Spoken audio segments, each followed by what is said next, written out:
الرحمن الرحیم. Welcome to D N اے. عارف نظامی صاحب, غلام حسین, ڈی این اے کی ٹیم حاضر ہے.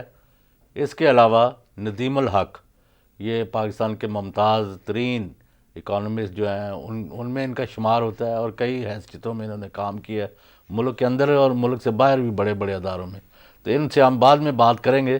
لیکن اس وقت جو نظامی صاحب آپ کو اور سارے ملک کو میں کہتا رہا ہوں کہ یہ جو پارٹی ہے مسلم لیگ این, انہوں نے زراعت کا اور دیہات کا بیڑا غرق کر دیا ہے. وہ جوڑیاں پھیلا کے ان کو بد دعائیں دے رہی ہیں. آج ان کے اپنے ایم این اے صاحبان بھی جو ہیں وہ چیخ پڑے ہیں. تو ایک صاحب جن کا تعلق خانپور تحصیل 193 قومی اسمبلی, شیخ فیاض الدین ایم این اے, انہوں نے بھی جرت اور دلیری سے کام لیتے ہوئے اس ناقص زرعی پالیسی پر اپنا بیان جاری کیا. تو ہم نے کہا ان سے پہلے ویوز لیتے ہیں. شیخ فیاض الدین صاحب السلام علیکم. وعلیکم السلام چوہے صاحب. تو آپ وہاں کس خوشی میں بیٹھے ہوئے ہیں نواز شریف کے زندہ باد کے نعرے لگاتے رہتے ہیں, جب آپ کے لوگ جو ہے ان کے یعنی جنہوں نے ملک کو روٹی کپڑا اور مکان مہیا کرنا ہے, ان کی 2 وقت روٹی وہ بھی چھین لی آپ کی حکومت نے. چوہے صاحب, میں آپ کی بات سے کسی حد تک اتفاق کرتا ہوں اور زیادہ اختلاف کرتا ہوں. کرو. ہم دیکھیں نا, مسلم لیگ نے زراعت کے لیے جو استعفیٰ کیا ہے اس بجٹ میں, وہ شاید آپ کو اندازہ نہیں ہے کہ 1800 روپے والی کھاد کی بوری جو ہے اس وقت مارکیٹ میں 1200 روپے مل رہی ہے, اور 600 کی سبسڈی گورنمنٹ برداشت کر رہی ہے. اسی طرح ڈی اے پی جو 4000 روپے میں بکتی تھی آج وہ 2500 روپے میں بک رہی ہے.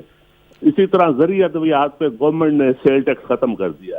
ہمارا جو آج قومی اسمبلی میں احتجاج تھا وہ یہ تھا کہ زراعت پیشہ لوگوں کو جو سود کی شرح ہے وہ انڈسٹری کی نسبت تقریباً 6 سے 8% زیادہ لی جا رہی ہے. اسٹیٹ بینک کا جو پالیسی ریٹ ہے وہ 0.6% ہے, اور بینکوں کو اس پہ 1 یا 2% زیادہ لے کے 8% تک دینا چاہیے, اور یہی کچھ انڈسٹری کو جو لون ہے وہ 8% پہ ملتے ہیں. تو آپ کو 16% زراعت کو جو لون ہے وہ 12 سے 14 اور 16% تک چلے جاتے ہیں. اس بات پہ ہمارا احتجاج تھا, اور حکومت میں یقین دہانی کرائی ہے کہ اس پہ سنجیدگی سے غور کیا جائے گا اور اس پہ انٹرسٹ ریٹ کو کم کیا جائے گا.